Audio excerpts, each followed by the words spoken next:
What is going on, YouTube? UFC 322 finally takes place this Saturday, and right now I'm gonna be giving y'all my full breakdown and predictions for each fight on the card. We're gonna start right away with the early prelim opener. We got Bayan Singar Suzakayev versus Eric Makhachev. First off, RP Coach Duke, RP Coach Rufus. But let's hop right into it. Suzakayev versus Eric Makhachev. I'm taking Suzakayev. I don't think this is a hot take. Eric Makhachev really does not do anything well in the UFC. He's not good to me. He doesn't do anything well. He walks forward with pretty mid boxing. He'll throw like a teep to the body every once in a while, but he just walks forward with pretty bogus power and shit boxing. And Suzakayev's light on his feet. He's creative with his striking, and I think Makhachev is easy to take down, easy to maneuver on the ground, easy to maneuver in the clinch, and I think he'll shy away from that against Suzakayev, and I think Suzakayev will get probably a highlight KO in the first round from like start off bouncing on the feet, kicking the leg, initiating the clinch a little bit, separating, and then get a nice check hook when Makhachev is coming in recklessly. But yeah, that's my prediction for that. Moving on though. The odds for this is crazy. Let me go. This is my local casino's odds. Don't gamble though. I just want to show the odds for this fight. The odds for this, Angela Hill might plus 350. I'm taking Angela Hill for this fight. I wouldn't gamble on this, but I'm taking Angela Hill for this fight. Fatima Klein, she's coming off that big KO against Melissa Martinez, I think her name is, or something like that. But Fatima Klein wants to come forward and grapple heavy. But she shot a bunch of bogus takedowns in the last couple fights. And I know she just got a big KO, but her takedowns don't really do it for me. And Angela Hill, while she is old, she's a seasoned vet. This could be one of those, we're just throwing you to the wolves type fights just to show off or highlight our prospect. But I think Angela Hill is a decent striker on the feet. She's seasoned in the UFC. She doesn't easily get taken down, or she doesn't get taken down easily, I should say. So I think this will be like a 29-28 decision for Angela Hill, winning the first and the third round. I think she'll stuff a couple takedowns in the first and avoid the big shots and like pick at range, which Klein cannot do. And I think Klein will get the takedowns in the second round, look a little better there. And I think she'll gas out in the third round and Angela Hill will pull away. I really do. A plus minus 480 favorite is fucking ridiculous for Fatima Klein. Her entire game plan is to shoot takedowns and like offensively grapple you. And her shit look bogus, I ain't gonna lie, against people who aren't even in the UFC anymore. So I'm gonna take Angela Hill as my underdog pick to start off for the first bullshit women's card of the fight. Pat Sabatini versus Chet Mariscal. This is an interesting fight, honestly. It really is. Chet Mariscal is on a 5-fight win streak in the UFC, I believe. 5 or 6 fight win streak in the UFC. Pat Sabatini's clawed his way back after getting KO'd by Diego Lopez like 2 years ago. He's got 2 wins since then, but he hasn't really fought that often. I know he fought this year, but it's not very often. Pat Sabatini is a good grappler. He's, credentialed grappler. But I think Chet Mariscal, because I think Chet Mariscal is going to win. I think he'll win because he does better in barrages of blitzes. And Pat Sabatini does not do well at range. He does not do well in the mid-range. Chet Mariscal does not do good at range. He's good in the close range, in the mid-range. I think when he blitzes, he throws combinations. I think he can stagger Pat Sabatini. And he's got a decent takedown defense. He'll roll for a leg if he's in a spot. He's not going to try to come up. He's not going to try to wrestle up with his base like how some people do, and they get caught in submissions and like darces and guillotines when they come up and they're wrestling up and their arms and their heads out there and they get caught. I think Chet Mariscal will do well when he gets taken down. He knows how to go for a leg and then come up off the leg. And this guy was fighting. If I'm not mistaken, he fought like Bryce Mitchell in his on his come up. not in the UFC, but on the regional scene or something like that. So he's been going against decent competition. I don't think Pat Sabatini's that good, and I think Shep Mariscal will get a finish in the second round due to one of those blitzes and it just staggering Pat Sabatini, and he's like panic shoots a takedown. Shep Mariscal stupidly gets caught in the clinch. They separate, and then Shep Mariscal gets a TKO win against Pat Sabatini in the second round. That's how it's gonna go. Facts. Moving on though, last fight of the early prelims: Kyle Dawkins versus Gerald Meerschaert. Yeah, Gerald Meerschaert, he's got 20 losses. That's fucking crazy. I'm going with Kyle Dawkins though. Gerald, GM3. Everybody loves GM3. He's memeable, but this fight is not going to the third round. I don't think. GM3, we know what he wants to do. He has horrible dog shit stand up, like absolutely horrible, abysmal stand up. He has good grappling, but he does not initially grapple well. We all know that. If he grapples, if he gets a win by submission, it's because he gets taken down. He doesn't really initiate submissions well or grappling well at all. Kyle Dawkins is also pretty mid in the grappling. He's pretty mid in like the clinch work, but he's also pretty mid standing up. So the nigga's mid everywhere. But in his comeback to the UFC, his KO against Makhachev Pereira a couple months ago, it was great. He showed good, like a good combination to finish off the fight. He got stung like by a body kick, I think, but that was really it. I mean, I'm not fearing GM3 on the feet if I'm Kyle Dawkins. I think he can be in Gerald Meerschaert's face and finish him off in the first round. I think we'll see a lot of finishes early on this card.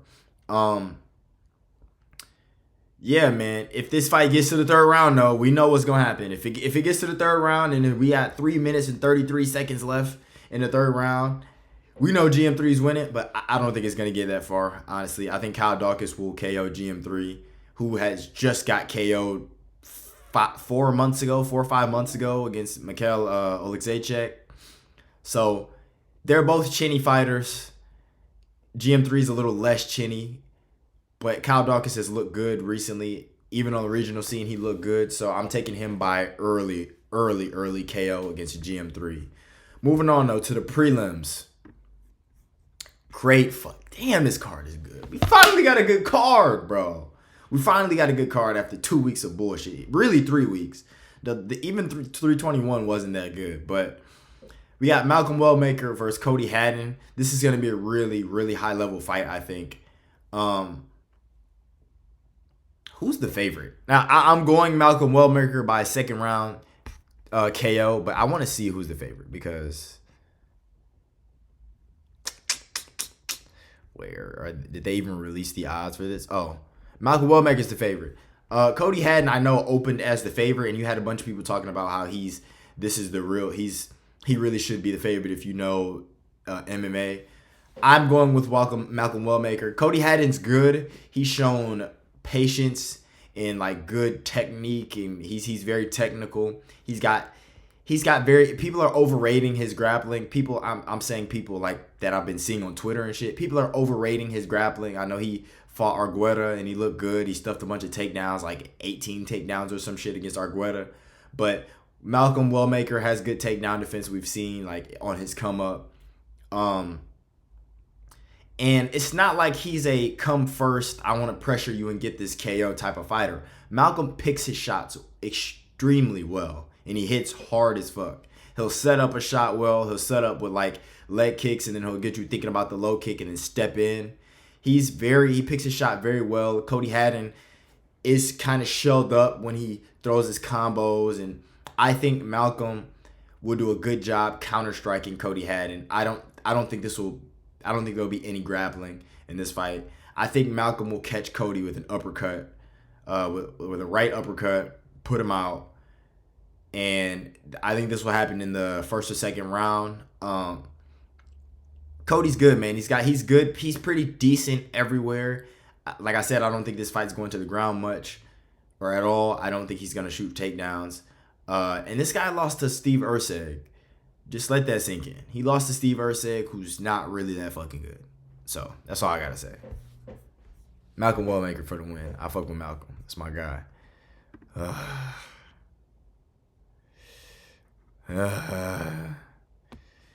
Aaron Blanchfield versus Tracy Cortez. I'm going with Aaron Blanchfield by 29-28 decision. Not going to give that fight my energy at all. Roman Kopylov versus Gregory Rodriguez. I'm going with Gregory Rodriguez. Roman Kopylov on paper is the better striker, but he'll somehow find a way to not be the better striker than Gregory Rodriguez, who hits like a fucking truck, obviously. But I think he'll be crowding Roman Kopylov's space. I think he'll be walking backwards the entire fight, trying to skate on the inside and out. And I think RoboCop will be RoboCopping his way forward with his chin down, eating a couple shots, eating some body shots. I do, however, think RoboCop will pull a Christian Leroy Duncan fight and clinch the hell out of Roman Kopylov, which is what you should do. I can see this fight being a lot of RoboCop with wrist control against the cage, kneeing the thigh, his head's like pressing up against Roman Kopylov's chin and shit. I could see that happening, and then I could see RoboCop coming in and trying to be aggressive and Kopylov stinging him on the outside. Kopylov showing really low IQ against Paulo Costa, not throwing anything dynamic at all and just basically giving the fight away and getting his ass handed to him. And Gregory Rodriguez, while he's been KO'd before, he's been outschooled on the feet, I don't think Roman Kopylov is going to be the one to do it. The stock has dropped a shit ton for Kopylov. I was one of his biggest fans, but he's just a dumbass.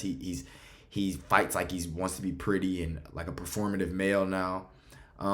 So I'm taking Gregory Rodriguez by... It's either going to be an early KO or decision. I'm going to take RoboCop by decision, though.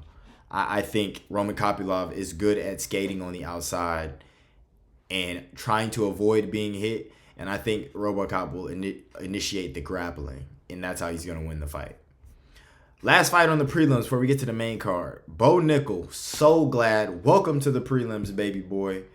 Bo Nickel versus Rodolfo Vieira. I'm going with Rodolfo Vieira by decision, 29-28. Bo Nickel, low fight IQ. He's not as good as... Well, I feel like if you were a real fan, you didn't think he was that good. But bias aside, like, he doesn't do things... He doesn't do a lot well. You know, he doesn't strike well. I'm not even going to say he has power in his hands. He doesn't strike well. He's very bouncy around on the feet. Very sparry-like on the feet. He's got good control on the ground. He's supposed to have good control on the ground. But Rodolfo Vieira is a seasoned grappler. He's been in striking matches against like Chris Curtis and shit like that. He's beat Chris Curtis in striking matches. Was it Chris Curtis? It was Chris Curtis. I know my shit. I think it was Chris Curtis. He's beat like Chris Curtis in striking matches. So I think he has the advantage on the feet. But fuck.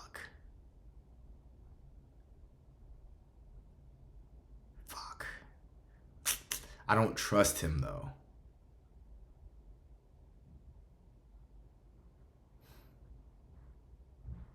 I don't trust him. I don't trust Rodolfo Vieira. We're doing a live switch. I'm going Bo Nickel by decision. Rodolfo Vieira is kind of a dumbass. I think he's young enough in his career to make changes. I can't trust Rodolfo Vieira to get a finish. And I think Bo is going to come out with now everybody's... Like, he has no pressure on his shoulders anymore. So I think we'll see an improved Bo. He'll still be dog shit, but I cannot trust Rodolfo Vieira to win this fight. I can't. I was trying to. It makes sense for him to. I just can't do it in my heart. And you got to go with your gut. I'm going Bo Nickel by decision. Beneil Dariush versus Benoit Saint Denis. Damn. Beneil Dariush versus BSD. This is a tough fight because you got to think like, oh, how is BSD gonna beat Beneil, and Beneil just beat the guy that destroyed him? Styles make fights. Beneil has looked absolutely fucking dog shit horrible in his last couple fights, like fucking disgusting. It's a shame we kind of lost to him. Beneil Dariush has looked ass in his last couple performances, especially his last fight against Moicano. He looked old, slow. He didn't look like he could really do anything. And there's no way I can expect him to beat BSD, who's on a roll, young, athletic, trying to get back trying to get his height back. Because he's got some height back now after beating Huffy, but really, really make a stand in the rankings. I think BSD is gonna offensively. I think he's just gonna be in Beneil's face the entire fight, and I think he's going to KO him. How he'll KO him, I don't know, but I think the first round will be BSD just walking forward and Beneil looking slow, trying to do inside low kicks and throw weak ass combinations. BSD's gonna try to grapple. Beneil's a good anti-grappler, so he'll probably have a little success, but I think BSD's gonna put a pace on old man Beneil and knock him out. If this was a year ago after the Moicano performance, I probably wouldn't have said this, or before the Moicano performance, I wouldn't have said this. But Beneil he's looked so bad. He looked so bad, and there was no report for injury or anything. He just looked bad, and I can't get that image out of my head of how dog shit him and Moicano's fight was, and how dog shit Moicano is for that fight. So I'm going Benoit Saint-Denis by KO. I don't think he'll submit Beneil. I think he'll have to go for a KO, and he's younger, athletic, faster, stronger, everything. So, better pressure, BSD. Here's the big one. Leon Edwards versus Carlos Prates. Now, I've been wanting to talk about this fight for a while. I'm going with Leon Edwards. By decision. I think a lot of people are disrespecting the fuck out of Leon. They really are. His performance against Sean Brady, ass. Not gonna defend it. It was fucking ass. It made me hate Leon. I was a big Leon guy, especially in like 2023. I was big on Leon, but that performance was fucking pitiful. With that being said, Leon has not fought a fight against a pure striker, someone who's not wanting to take him down, in over 3 years. Let's think back. His last fight, Sean Brady. All Sean Brady wants to do is take someone down. That's all he really did. He had some success on the feet. I chalk that up to mainly the takedown threat. Bilal Muhammad, that's all Bilal did. Kamaru Usman twice. That's all. Like, those are Leon's last 4. Kobe Covington, those are Leon's last 5 opponents. All wrestlers, heavy wrestlers. Sean Brady, Bilal, Kobe, Usman. All pressure-heavy grapplers. Leon hasn't prepared for a striking camp in 4 years. We know Carlos Prates isn't shooting any takedowns at all. He's not looking for a takedown. He'll barely look for the clinch. I think when Leon is preparing for a striker, he can be as sharp as he can possibly be, and I do think he's one of the better strikers at welterweight. His defense is sus. That stupid like corpse guard that he does when he goes like this, and he's easily there for uppercuts and shit. Prates could take advantage of some holes in his defense. I do think Prates will have some success, but I think Leon is so good at range, and he's also not short either. Leon's not like a stocky Jeff Neal, like 5'10". Leon's what, 6'2"? Is his height on here? Oh, he's 6 feet. Leon's 6 feet. He's taller than 6 feet. I swear I thought Leon was like 6'2". But Leon's a tall guy. They're about the same height. Leon's long. Prates is longer. Prates is very dangerous. I get that. And when he enters that flow state, it could be extremely dangerous. Like when he, like that flow state that he had at the end of the Jeff Neal fight, or at the later part of the first round of the Jeff Neal fight, fucking cinema. And I do think he can enter that flow state. I just don't think Leon's going to go for that. I think he'll stay at range, picking his shots, because he does pick shots well. He's a very intelligent striker. And I think the X factor is, I think Leon will grapple.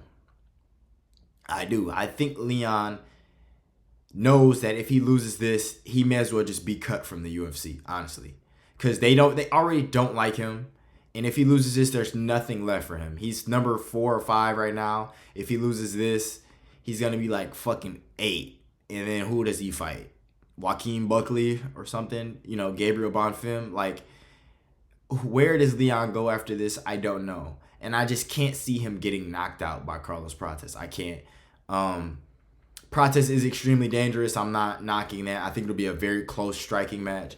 But I don't think Leon will put himself in harm's way enough to get knocked out. And I think if he's ever that close, he'll do like Ian Gary did. Offensively grapple, be in the clinch, elbow off the break, get back to range, kick at the legs. I could see like an Ian Gary versus Carlos Prates-esque performance for Leon Edwards. I really can. I think Leon is better than Ian Gary. I still think he's better than Ian Gary. So I think that'll be the outcome. Now, if he gets lazy with his guard and his defense, especially when I said he does that stupid ass thing like this, Carlos is gonna knock him out. I think he's ready though, because like I said, he has everything to lose at this point. If he loses, he may as well leave the company.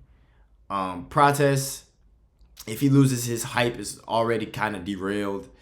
It brought back up. But people aren't too high on the fighting nerves right now anymore. None of them.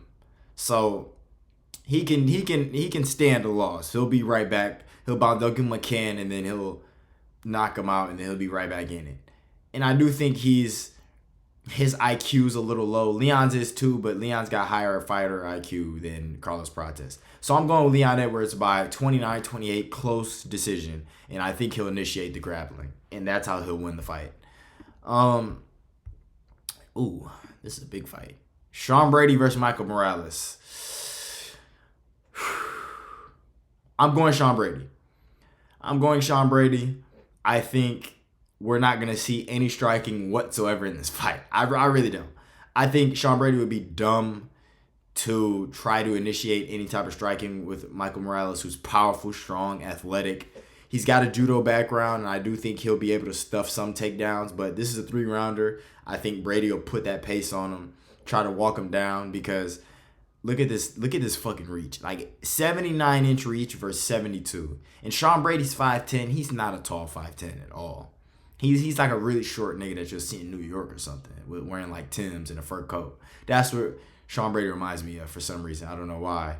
But I think Sean Brady will just wrestle fuck his way to a decision against Michael Morales. He's got otherworldly grappling, it seems. He's got otherworldly top pressure, otherworldly just takedowns, as it seems. And Michael Morales, he's had some fishy performances. He's had some good performances. He stuffed Gilbert Burns' takedowns.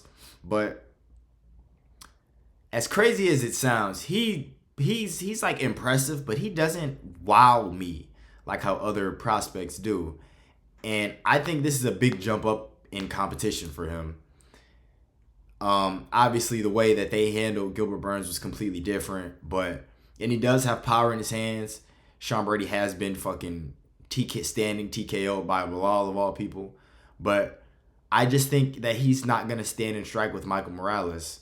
And I think when Morales tries to be free and flowy on the outside and dance around, Sean Brady's going to be in on his hips against the cage, tying his legs down and like punching him with top control, with like far side wrist control, and just punching him against the cage while they're trying to stand up. He brings him back down, backpacks him, gets a body triangle in. I could see that happening. I could just see it happening. I could see it happening. I think Sean Brady is going to win a decision, and then he'll be next in line to fight JDM or the winner of JDM versus Islam, I should say. Sorry. Fuck. Moving on, though.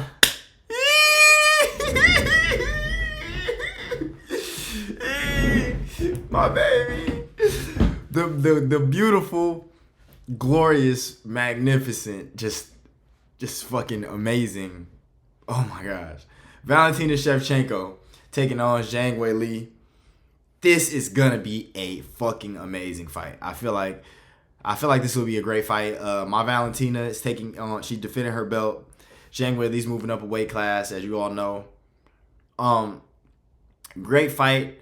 I think I'm going with Valentina by decision or 4th or 5th round KO. My thing with Zhang Weili is she likes to blitz in. She's kind of short. Not kind of short. She's a strawweight. She's short, but it says only 5'5" to 5'4". I think there'll be a noticeable size difference between the two, like stature-wise. I think Valentina will look bigger than her, And Valentina is very content with letting Zhang Weili come in and eat check right hooks. I think Zhang Weili is very kind of not predictable, but predictable with her entrances. She's not super dynamic. She's very explosive, but she's not dynamic with her attack. She's just. I think Valentina's seen that before. I think she'll be kicking the fuck out of her legs inside. Zhang Weili will try to kick inside too, but I think Valentina. I could see her Superman punch into a leg kick, into grabbing Zhang Weili down, them having a scramble, and Valentina ended up in side control type. And I think as good as a grappler that Tatiana Suarez is, she's not better at grappling at MMA grappling than Valentina Shevchenko. When Valentina's on top and she's pressuring you, it's hard to get her off of you. And another thing about it is, Manon Fiorot was getting pieced the fuck up, so she resorted to takedowns and clinch. I don't think Zhang Weili's going to offensively grapple against Shevchenko. And I know Valentina will offensively grapple her. She does everybody. She fucking offensively grappled Amanda Nunes. So I know Valentina is going to offensively grapple Zhang Weili. And I think she is better than her on the ground. I think Zhang Weili will have success to an extent, but Valentina is good about being out and not getting hit and checking you once you try to blitz in. She does that to everybody. Even if you don't respect her, she'll earn your respect real quick by hitting you with a good shot. She's done that against countless opponents. Alexa Grasso, she did that well against. Alexa Grasso was coming in, especially in their last fight. She was coming in, and then Valentina would hit her with like a 3-piece combo, starting with the right hook. Manon Fiorot, she gained her respect immediately in her last fight.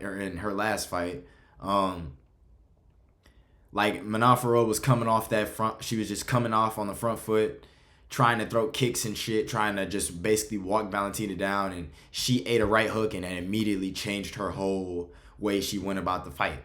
Valentina does that to everybody, and I think she'll do that to Zhang Weili. I think the offensive grappling will be too much for Zhang Weili, and I honestly, Weili doesn't have crazy power, so I'm not worried about Valentina getting chinned.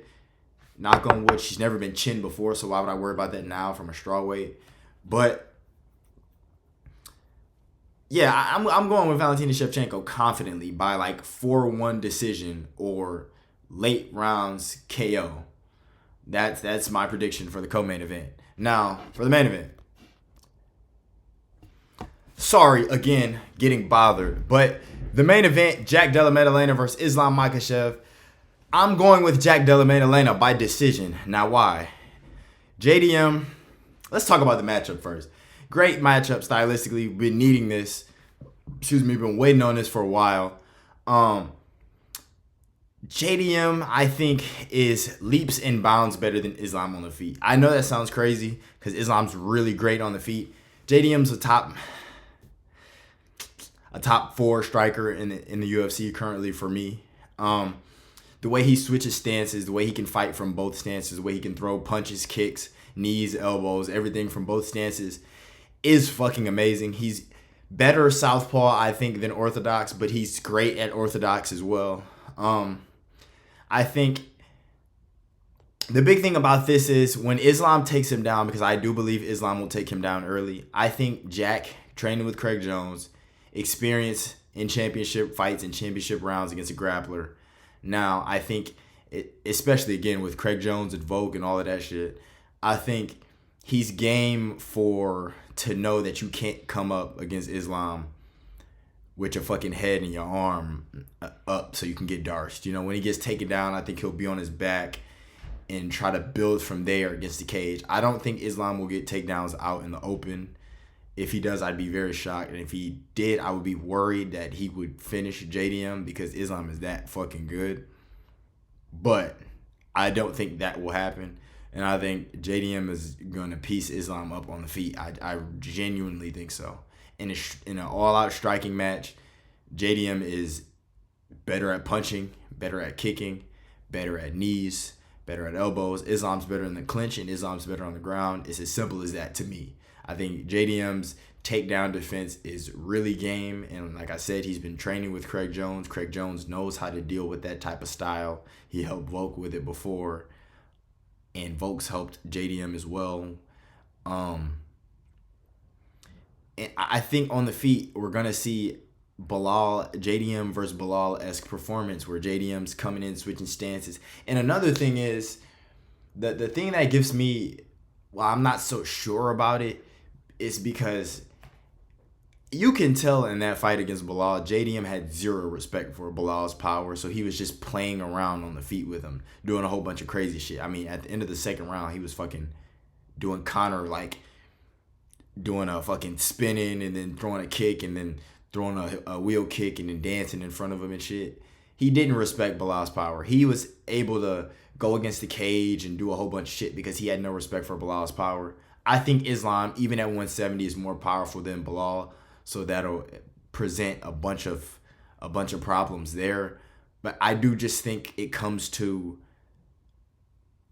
JDM getting off the ground when he's put there early, and I think he's got the gas tank to where he can be like, okay, well, if I got to accept this position, if I have to accept this position, which he doesn't really do. JDM does not accept position well. He gets up, he fights up, and he gets back to his feet. That also gives me hope. But if he has to accept the position, he's like, okay, well, I've lost this position. Now I got to try to be safe while working my way back up. I might have lost this round, but I got the good gas tank to get back up and do my shit later. I think that'll be the case, and I think it'll be 48-47, 48-47, 49-46 for JDM. Like I said, I think Islam will take him down early, and I think he'll deal with it well. Wouldn't be surprised if Islam beat him, but I think if Islam does beat him, it's by submission. Let's see what Islam's KO, because I know he's a favorite. Obviously, he's a favorite. But Islam by KO is a plus 650. Like, no one sees Islam by KO, okay? I don't think Islam will get a KO. So if he wins, it's going to be by decision. What's his decision at? Or submission? I mean, his submission is almost as good as his fucking decision win. So, that tells a lot. I think if Islam wins, it's going to be by submission. And I've seen like old man Dustin Poirier with a false hip and just looking old and sloppy take Islam 5 rounds, piece him up in the boxing, be able to get back up off takedowns. I've seen 5'6" featherweight Volkanovski, who's one of the greatest fighters of all time, but I've seen him piece up Islam and be able to fight off the body triangle and get back up off the ground and just pummel Volk on the ground, or pummel Islam on the ground. I've seen that. And JDM's big. He's not a small welterweight. He's big. He's filled out. I think this will be one of the best fights of the year. I got Della Maddalena by decision. And then I think we'll see Islam move down and fight Ilia Topuria at the White House, most likely. I think JDM will win this. Islam will go down because he's already talked about he will go down to fight Ilia for the right money. JDM wins this. Islam loses. Ilia beats Justin Gaethje in January. And then Ilia, Islam, co-main event of the White House card, which is probably, the main event's probably going to be something stupid like John Jones, Alex Pereira, or some gay shit. But appreciate y'all for tuning in. Like the video and subscribe, and y'all have a good night.